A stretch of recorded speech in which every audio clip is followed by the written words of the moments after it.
एक विघ्नराज विघ्न विनाशन दारु ब्रह्म स्वरूप हे श्रीनील कंदरम भक्तानं मोक्षदायक गज वक्रधरम नमो नमो जगन्नाथ गजानन ब्रह्मम।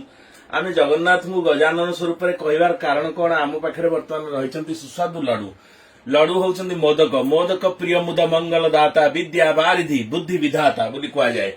तेणु से लडु तार छोट छोट जो थे लडु तैयारी हुए आम पाखे से लडुर छोट अंश अच्छी माने लडु भांगिले जो बाहर ओह पूरा मुसमुस लडु अच्छी धूप झिल्ली अच्छी आरिसा अच्छी एटा काकेरा अच्छी एटा हूँ आरिसा अति बृहत्तम आरिसा आमे पिला बेले पाठ पढ़िथिले एई घरे माँ परिवा काटे बेसर बाटे गढ़ई पिठा आरिसा काकेरा आहाकी मिठा।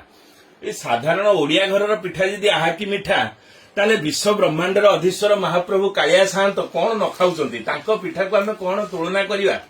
तेणु अनेक भक्त माने ये भोग नैवेद्य को दर्शन करके महाप्रसाद दर्शन मात्र के जगन्नाथ दर्शन साक्षात। तेणु समस्त निश्चित भाव में लोभ होउची आम प्रति ईर्षा भाव भी होउची आमे काहेकि तांको प्रदान करूने।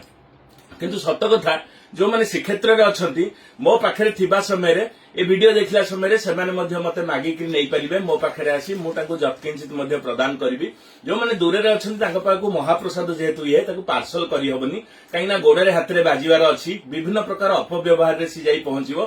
तेणु आम दुखित आम आपको दे पारानी किंतु एठा को आसिले निश्चित भाव में मो सहित जोगाजोग कले एई पिठा को लडु को महार्द को आम जत्किंचित प्रदान कर जदि भाग्य थाए से प्राप्ति हे समस्ते पाइबेनी कहीं जहाँ बाणपुर भगवती माँ काकड़पुर मंगला चर्चिका कालीजाई समस्ते नाकिकी रही कणिकाए मात्र पाइबा किंतु मिलुचे मिलुनी। तेणु आमे माने की छाड़। जय जगन्नाथ।